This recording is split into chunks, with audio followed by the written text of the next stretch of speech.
everyone, this is Colleen Lemma, Starseed Astrologer and Spiritual Messenger, here with my new Empowered Moments video for the month of November 2022. For this month's Empowered Moments video, we're going to be using the Syrian Starseed Tarot by Patricia Corey and Alyssa Bartha for the main message for everyone. And your special message card this month, just depending on your stone of choice, is going to be coming from the Black Moon Astrology cards by Susan Shepard. That's in honor of the eclipses, one of which we have this month, the other one we had on October 25th, and we'll talk about that in a moment.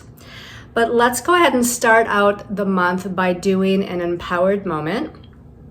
So if you can settle into your seat, close your eyes, relax your body, clear your minds of all thoughts. Take in a deep breath, breathing in balance and peace, breathing in the present moment. And as you exhale, letting go of all that your body, mind, and energy field no longer needs.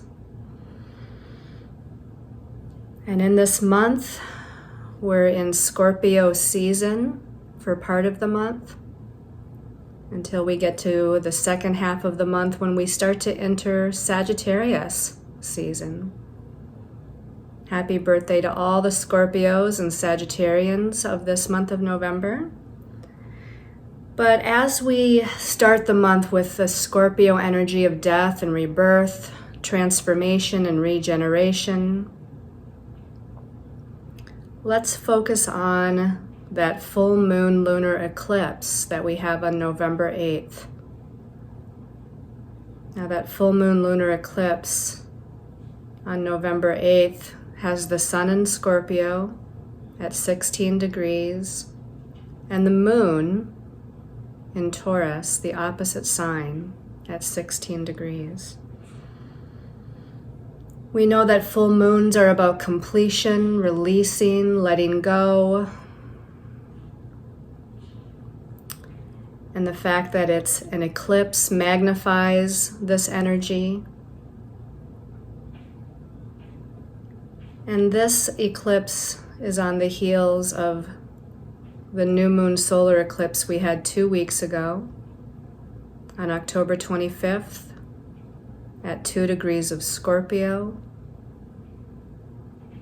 So we know that that Scorpio energy and the opposite sign of Taurus is about resources, shared values, shared finances.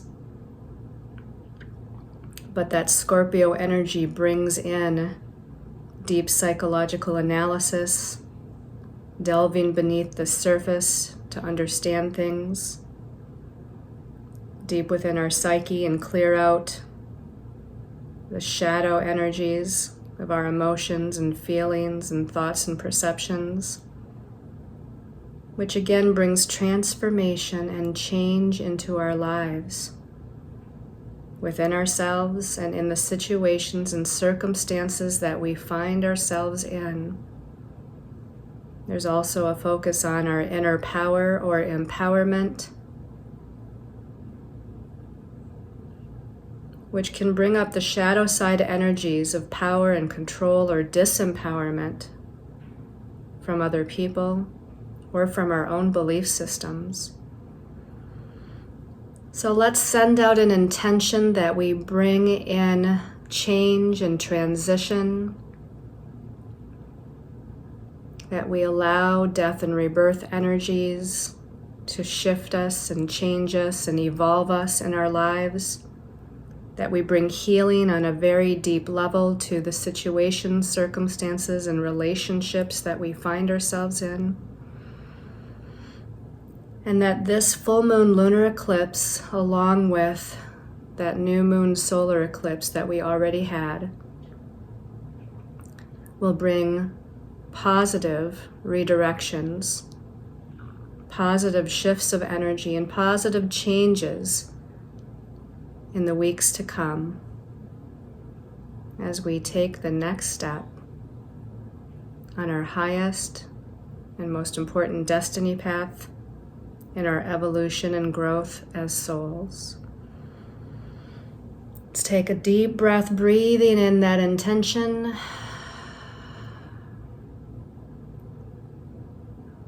As you exhale, and in your own time when you're ready, you can open your eyes and return to this time, this place. And let's get ready to look at our stones of choice for that special message card a little bit later. So our first stone of choice is the Lemurian seed quartz crystal. Okay, so the Lemurian seed is programmed with the consciousness of ancient Lemuria, and it stimulates clairvoyance and telepathy. Very powerful stone encoded with a lot of ancient energy here. Our second stone of choice, dragon's blood. Now this has got a lot of that red in it. A lot of times it's mostly a green stone with flecks of red. This particular one has lots of red in it. Actually, on the other side, it's even mostly red. It's got a little bit of green there, but this one's got a lot of that dragon's blood energy in it. This is dragon's blood jasper. It reminds us that we are very powerful beings. It enhances our willpower and our inner strength. And then our last stone of choice is peacock ore. And the peacock ore, isn't that beautiful? I mean, they have different iridescent colors in it. This one happens to be very colorful with some different colors in it. Protects us from negative energy. And it encourages new ideas and for us to look at things from a different perspective. Okay, so again, our stones of choice are Lemurian seed quartz crystal, dragon's blood jasper, and peacock ore. Okay, so let's talk a little bit about the month of November. It's the vibration, a universal month vibration of the number 17. So we take 2022, the year that we're in, we add up those numbers. It's a 6 vibration. We're in a 6 universal year, which with all those 2s is strongly about the divine feminine energy, right? The 2 is a feminine number, and the number 6 that the 2s and the 0 add up to is also a very feminine, mothering, nurturing kind of energy as well, having to do with the emotions and emotional healing. The 2 has to do with relationships. So we take that 6 universal year, we add it to the month of November, which is the 11th month. 11 plus 6 is 17. So we're in a 17 universal month vibration. We want to reduce that down to a single digit, unless it's a master number or karmic number, which it's neither of. And as we add the 1 and the 7 together, we get an 8 vibration. So the 8 vibration in a 6 universal year, I mean, the 8 focuses in on personal resources, usually those that are shared with other people. So this can bring in money and finances strongly. The number 8 is also about career, authority, leadership, empowerment.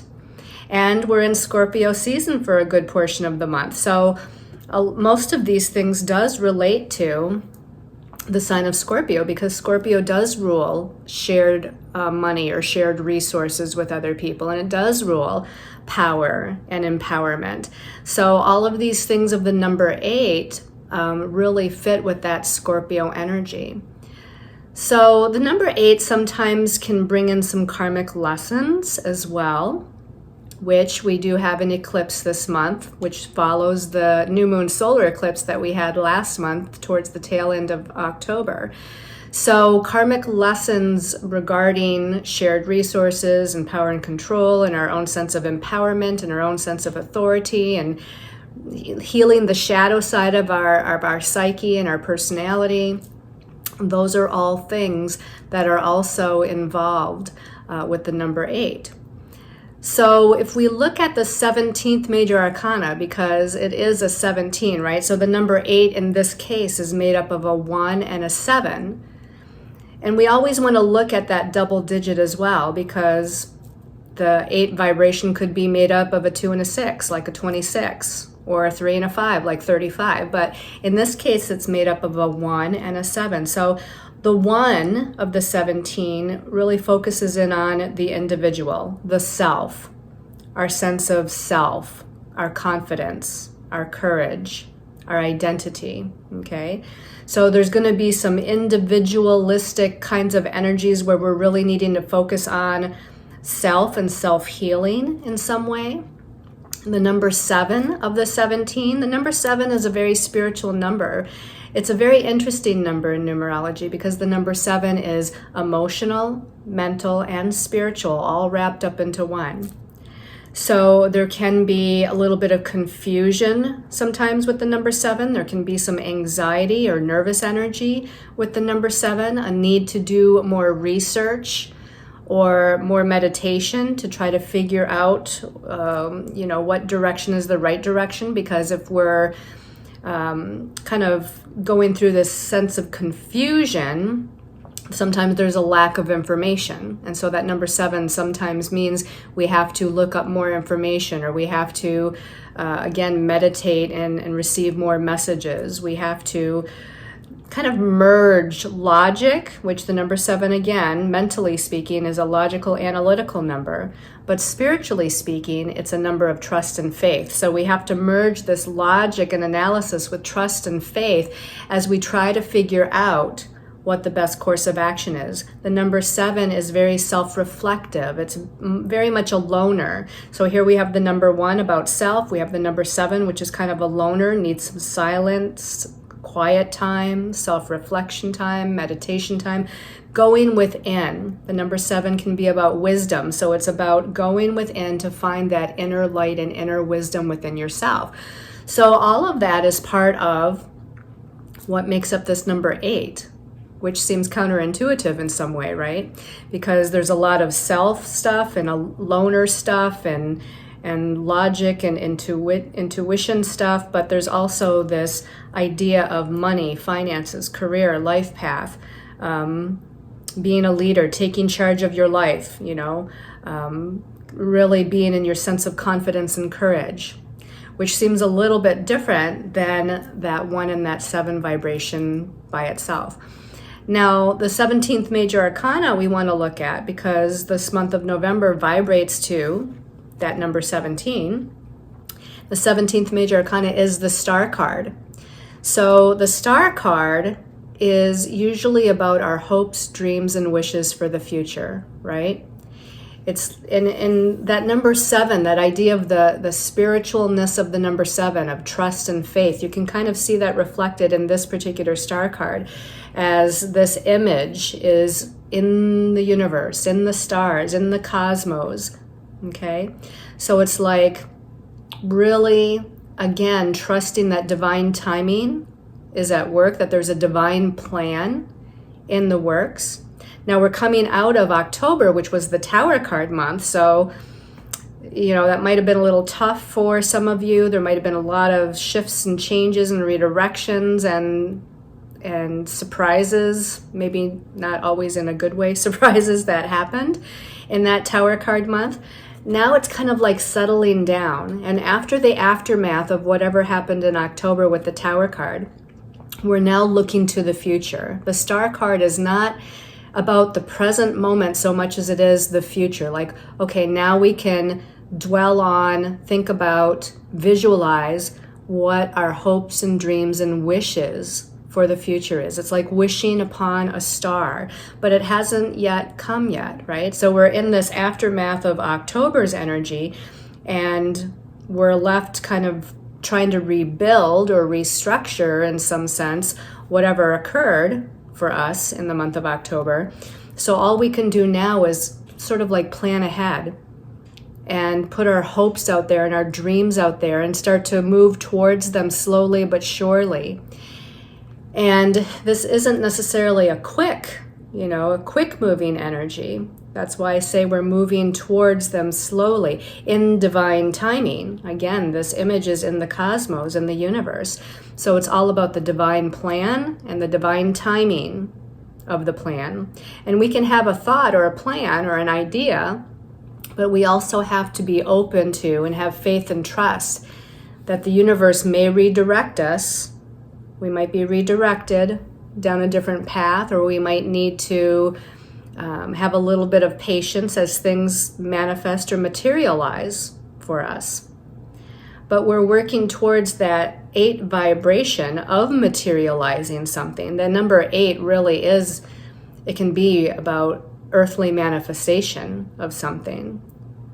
But because it's made up of the 17, it may take a little time. It may take a little research. It may take a little preparation. And it may take a little trust and faith on our part to get to this energy, to get to the dream, to reach for the star, to own our power and hold on to our power and utilize that inner spiritual power wisely, to dream, to visualize, to create what it is that we want to create, all with the assistance of our angels and guides and the universe and cosmos itself. Okay, so that's the vibration of November in a nutshell for the collective. Now, each of you individually has a different vibration that you're going to, a personal month vibration, and that's figured out in a little bit different way. But the backdrop for the collective is this star card, this star energy. Okay, so let's talk a little bit about the astrological highlights of the month.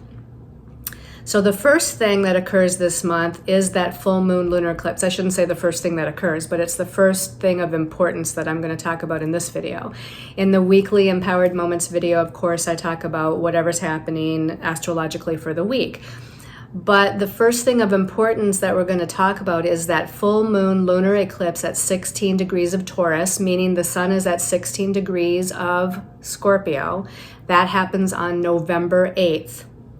Now, full moons are completion, releasing, healing, letting go. The new moon solar eclipse we had on October 25th is new beginnings, initiation, starting something new, giving birth to some new energy. But now that solar eclipse was in Scorpio. The sun and the moon both were in Scorpio, which can bring about death and rebirth energies. So not only was it a new beginning back then, a new moon, new beginning, and initiation, but it was also intertwined with these endings or transformation, or again, that death and rebirth. And now this full moon lunar eclipse on the 8th of November, the moon is in Taurus, but the sun is still in Scorpio. And in fact, we have a lot of planets in Scorpio. The sun is in Scorpio, Venus is in Scorpio, Mercury is in Scorpio. So there's a lot of heavy-duty death and rebirth transformational energies still happening. So what in your life are you trying to initiate or give birth to? And what in your life do you need to release or heal or let go of? Because these eclipses are going to last for the weeks to come. I mean, it's not just like boom, it's happened in one night and it's over with. And it's not even necessarily completed by the time our next new and or full moon occurs. With eclipses, a lot of times they say that the situations and circumstances unfolding from an eclipse lasts until the next set of eclipses. So the universe is giving us time to experience and have awareness and integrate whatever shifts and changes are happening so that we're not too overwhelmed all at once. Now, this particular full moon lunar eclipse, it opposes Mercury and Venus in Scorpio. So Mercury is about communication, thoughts, ideas, perceptions. We need to empower ourselves, have more empowered thoughts, have more empowered communications, and speak our truth with other people. Venus in Scorpio, this is bringing about empowerment in relationships, and it can be about finances too, because Venus does rule personal resources like money and finances, and Scorpio is one of the signs of the zodiac that also rules shared money or shared resources. So this full moon eclipse could bring up something regarding that area of our life too. That full moon lunar eclipse in Taurus is also connecting with Uranus in Taurus. And we know Uranus is the great awakener, the innovator, the one that brings sudden unexpected shifts, surprises, redirections. So again, there could be something suddenly that kind of comes in that happens in a way. And the last aspect this lunar eclipse makes is a challenging square to Saturn. Now, Saturn is known as the Lord of Karma, the great teacher of lessons. He's about restructuring our lives in a new and better way to have more stability and a better and more solid foundation beneath our feet. But this is a challenging aspect. So there might be shadow side energies, control energies, authority energies, restriction, limitation, or delays. So all of these things are potentially part of the energy we could experience with this eclipse. The next thing of importance, I'm going to jump all the way to the 15th of November. The 15th of November, Venus is moving out of Scorpio and into Sagittarius, where she's going to be until December 9th. So she's going to be much more lighthearted and jovial and optimistic there, but she's also going to be more freedom-oriented and wanting liberation from something.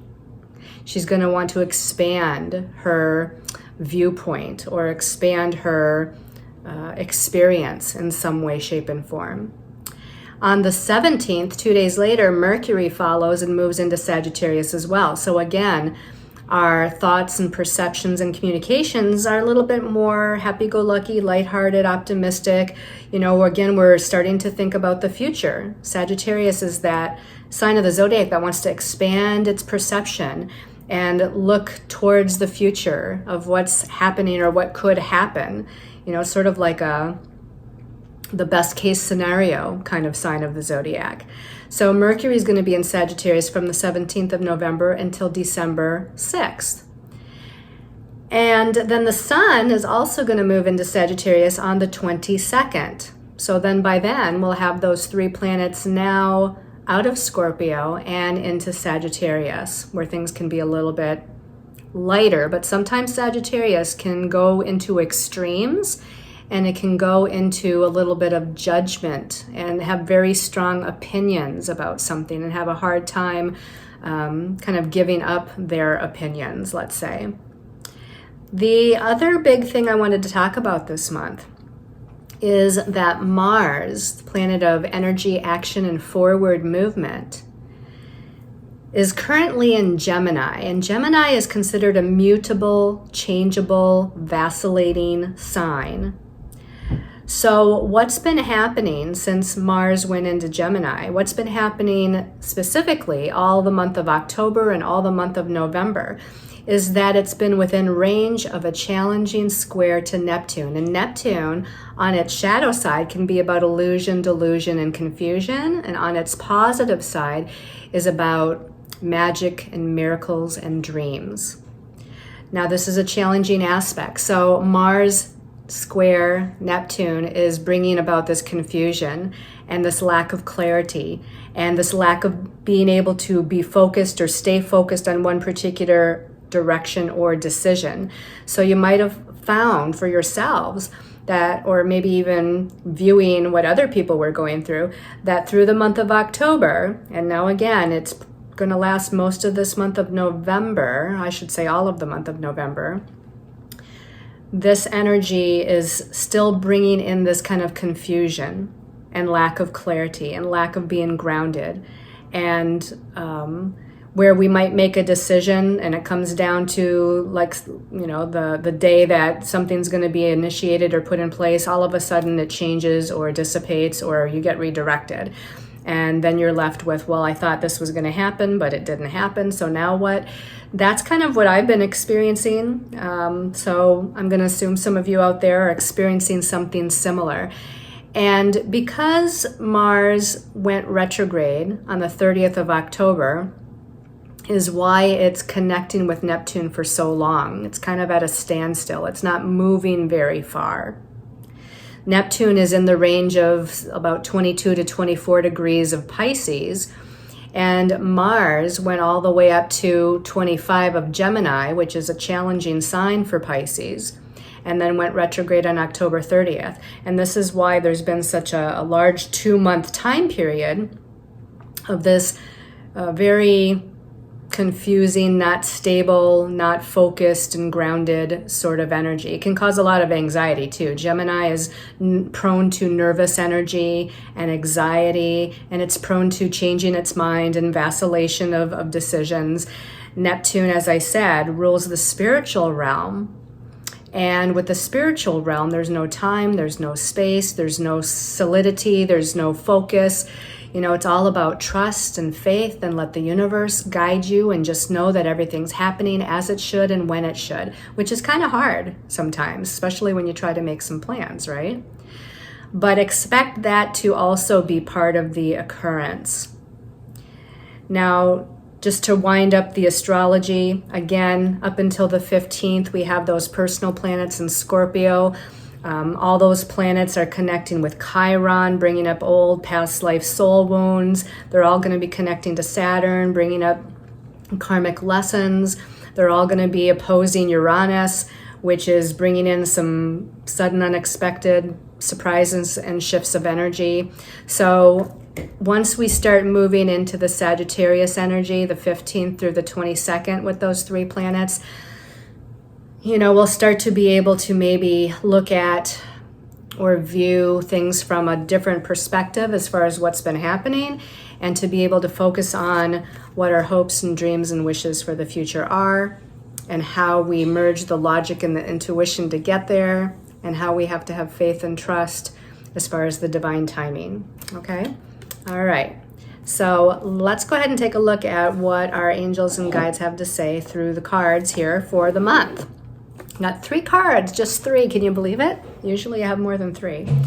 So the first card for the month is Major Arcana 12, Hanging Man. Now, I don't know which weekly Empowered Moments reading it was, but I know that I had this card not too long ago.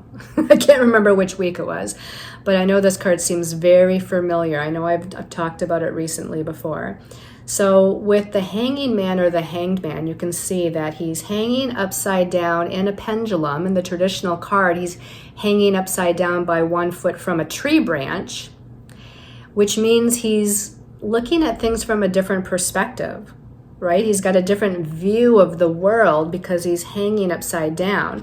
Now, in this particular card, he's within a smoky quartz pendulum. So first of all, smoky quartz is a very protective crystal. It's also more of a grounding crystal. At the same time, it's a high vibrational crystal. Like clear quartz opens up the crown chakra and allows higher information to come pouring through. But with smoky quartz, it's the same, but it helps to ground the energies a little bit more. Ground things either into manifestation or just ground us so that we feel a little bit more stable. So that's one aspect with this particular Hanging Man card that we have going on. The pendulum, what is a pendulum for? I mean, a pendulum is how we divine answers for ourselves, right? If you've ever used a pendulum, it's like a little crystal, or sometimes it's a piece of metal on the edge of a little chain or whatever, and you can ask yes, no questions. Should I do this? Should I do that? You know, what's the right way to go? So the fact that this Hanging Man is in a pendulum, again, it feels like we're looking for answers. We're looking for answers, and that's that Mars squaring Neptune. There's confusion, lack of clarity. We're looking for answers, but the pendulum keeps swinging around. Yes, no, back, forth, I don't know. So I feel like that's part of it too. The Hanging Man, we're kind of suspended, right? He's not moving. He's still. So we have to be in stillness. We have to suspend activity for a time in order to gain clarity, which he's got a crown chakra that's all lit up here, in order to gain clarity of what the proper choices or directions are. How do we proceed? So here he's in meditation, in stillness, seeking those answers. He's upside down looking at everything that's occurred and occurring from a different vantage point, from a different perspective. And he's waiting for that pendulum to give him some sort of clear direction or answer. Okay? All right. Let's take a look at the second card. The second card is the Seven of Chalices. This is like the Seven of Cups in the traditional tarot. Now, here's that number 7 of the 17 that we talked about earlier, right? Very spiritual number, an emotional number, a mental number, all wrapped up into one. But sometimes the 7 is, again, lack of clarity, lack of information, sometimes confusion. We don't know what choice to make. And with the chalices or the cups, this is in the emotional realm. So this is about many different possibilities. Got 7 chalices here, and they're all on a different kind of spiral staircase going up. They all have something different in them. Okay, and that's in the traditional tarot as well. Usually all 7 cups have something different in them. And we might think that any of those could be pleasing, or any of those could be a possible direction to go in or decision to make. But we don't know which one to choose. So that 7, again, is sort of like lack of clarity. I need to do more research. I need to meditate a little bit more. I need to gain some clarity. And even in our meditations, maybe we're not gaining clarity.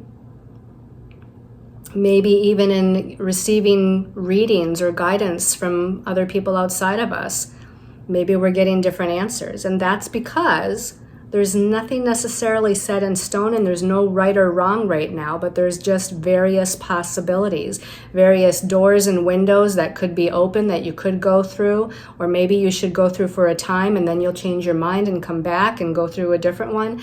That's kind of what the 7 of Chalices is about. Now, this can be, again, something very emotional that's happening, that we're emotionally connected to whatever these choices, possibilities, directions are all about. We want to make sure that we're making the right choice. It's not just like, what do I want for dinner tonight? Do I want a steak, or do I want seafood, or do I want a vegetarian dish?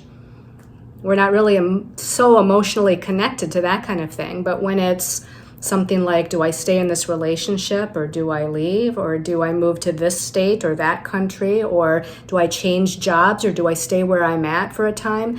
I mean, those are things that we're emotionally invested in. And so it becomes, again, a little bit more confusing. And so far, it's showing that maybe we need to just kind of hang out for a moment. We need to just surrender and be still for a moment, if we can, rather than trying to make a choice or decision. Maybe we need to trust and have faith. Both of these kind of have a feeling of needing to have trust and faith that at some point the universe is going to let us know. The universe is going to show us. And part of that might be divine timing. Maybe we're not able to make a choice right now because of lack of clarity, because the timing isn't right for something, or something more has to happen with another person, or within a situation, or astrologically, before the decision or the direction is chosen. So far, that's what we're seeing for this month of November. Let's take a look at the last card. The last card is Major Arcana 5, Guidance. It seems like I had this card not too long ago in a reading as well. So this is like the Hierophant in the traditional tarot. I like it in this deck because it's called Guidance, and I'll tell you why or what I feel the difference is. In the traditional tarot, Major Arcana 5, the Hierophant, sometimes called the Pope, is about a spiritual person of authority, or maybe not spiritual, but just an authority figure outside of us who gives us direction and gives us answers. Like it could be a priest or a rabbi, or it could be a police officer or a lawyer, a father or a grandfather or grandmother, someone who's in a position of authority outside of us is giving us, and usually it's a human being, is giving us some sort of information, guidance, telling us what is the best thing for us to do. But in this particular deck, Syrian Starseed Tarot, it's called guidance. And we have the figure of the Buddha here. Above the Buddha, we have the Sphinx, an ancient kind of energy that those of you that feel connected to Egypt might also feel connected to that Sphinx energy, that higher energy, which a lot of people feel that the Egyptian culture was aided by the star beings. You know, we go back to the star card. So, you know, that star beings helped people in ancient Egypt with building the pyramids and, you know, all of those things.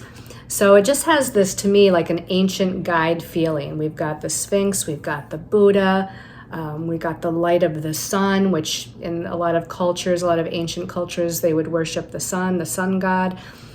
But this is like finding the guidance within yourself, especially with the Buddha, right? The Buddha is sitting in meditation. And as he sits in meditation, he's receiving his own guidance, his own answers. He's not going to an authority outside of himself for the answers, to be told what to do or to be told what's right. This is kind of finding your own inner guidance, listening to your own inner teacher, listening to your own inner voice, connecting with your higher soul self. And sure, this can be connecting with angels and guides as well. The Buddha figure or the Christ figure, or, you know, whatever you're drawn to, whatever philosophy that you're drawn to. But this to me is, we're looking for, now it doesn't mean that you're not still asking opinions or getting readings necessarily, but this is, in the end, we're needing to pay attention to our own intuition. What do we feel is right for us? And maybe we're taking all the other thoughts and ideas and opinions of what other people are saying. And let me tell you, with that Mars squaring Neptune, in my own life and some of the Tower card moments I experienced in October, you know, if I had 10 different friends, I had 10 different opinions. And so it becomes difficult, where we need to maybe take into account little bits and pieces of what they're saying that seem like they resonate for us. But in the end, we have to listen to and follow our own inner guidance. Okay? All right, so let's take a look at the special message card depending on the stone of choice for you. Again, this is the Black Moon Astrology cards. I chose this deck this month for the eclipse energy. A lot of times when we have eclipses, I use this deck. Okay, so we're going to shuffle a little bit here. And then the first stone of choice was the Lemurian Seed Quartz. So we need a special message of guidance for the month of November for the Lemurian Seed Quartz people. Okay, this one's kind of catching my attention right in here. So let's pull that out. Solar eclipse, okay. Very interesting. So what occurred for you a few days before, a few days after, or even up till now with that new moon solar eclipse on October 25th? Again, it was at 2 degrees of Scorpio. If you know your astrological chart at all, look to where that 2 degrees of Scorpio lands in your astrological chart. That will give you an idea of what area of your life was activated with that new moon solar eclipse. Now, even though this is a solar eclipse, I'm going to say that you should probably pay attention to the full moon lunar eclipse on November 8th too, at 16 degrees Taurus. Where does that fall in your chart? It's, you know, pretty close to being opposite from the new moon solar eclipse. So those pairs of houses, those opposite pairs of houses, are being activated by this eclipse energy. Endings and new beginnings, transformation, death and rebirth, transmutation. It says revolution here, okay? So we've got something that's occurring in this area in a very powerful way. Revolution. What does that mean? Revolution is at hand. It sounds almost like a warlike term, right? It's like, I'm gonna start a revolution.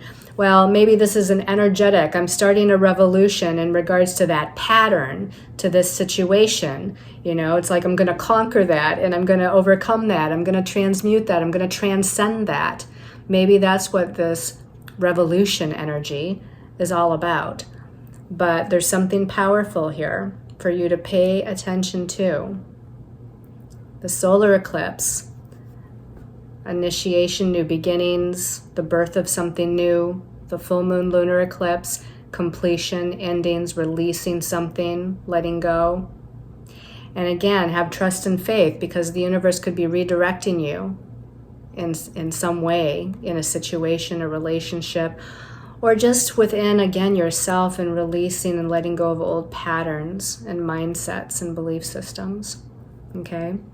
So start a revolution and make the changes necessary in a good way. Okay? Let's take a look at the Dragon's Blood Jasper. Okay, give this a little shuffle. I put that back in the deck, by the way. Dragon's Blood Jasper, people, special message for November.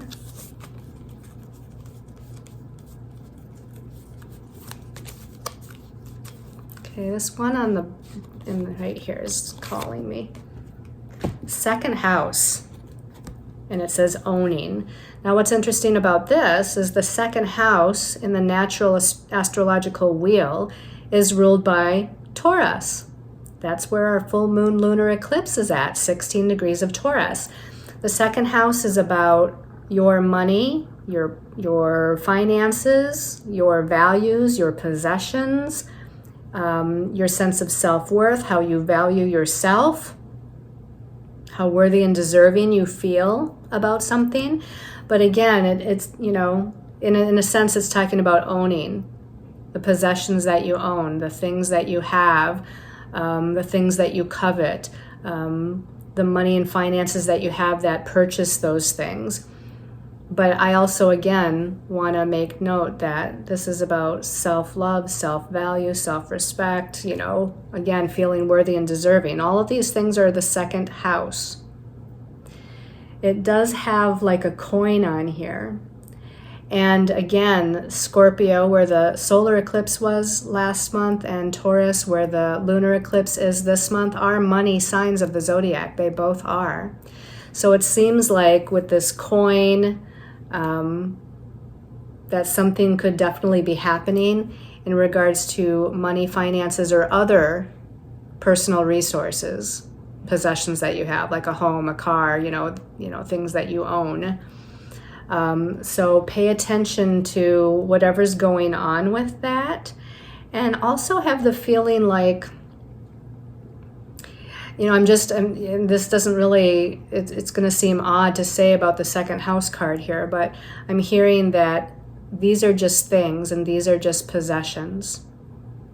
In the big picture of things, they're not as meaningful as we as human beings sometimes think. I mean, yes, we need money to pay our bills and to live, and we need a car to drive to work and all that kind of stuff. But if there's some sort of squabbling or some sort of, argument or challenge regarding money and possessions, it's, don't make a bigger deal out of it, because all these things, we're not taking them with us when we leave the planet. These are just tools. These are just material items.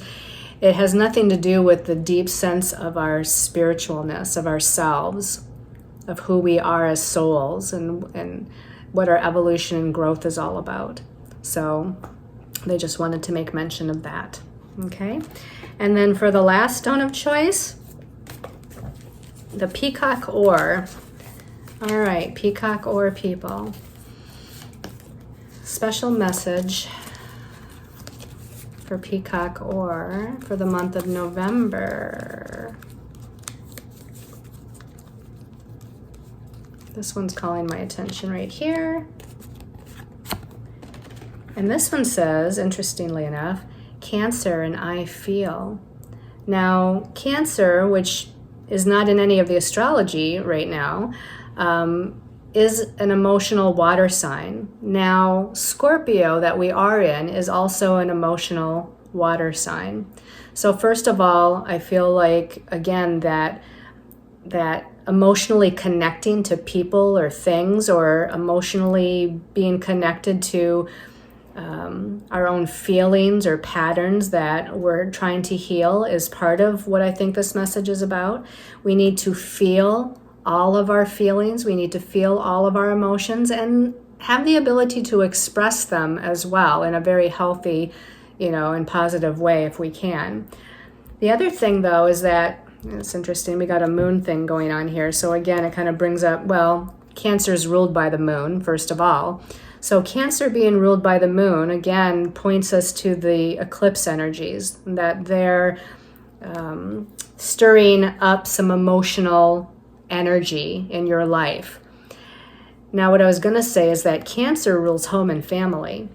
So I'm wondering if the eclipses, if this moon energy of the eclipses is stirring up some sort of home, family, housing, property, caretaking, nurturing other people, and or nurturing yourself, self-nurturing or self-healing, if it's stirring up any of those areas of your life. Something that you're emotionally connected to. Something that you're emotionally connected to. But it's, again, Cancer rules home and family. So what's going on there in home and family energy? What feelings or emotions are being stirred up? Or what feelings or emotions needs to be expressed to the other people in your household? And by the way, I'm not just meaning biological family. Spiritual family, those roommates or people that you live with, they can be considered your family right now. So, what's happening here? What emotions are being stirred up? What needs to be healed?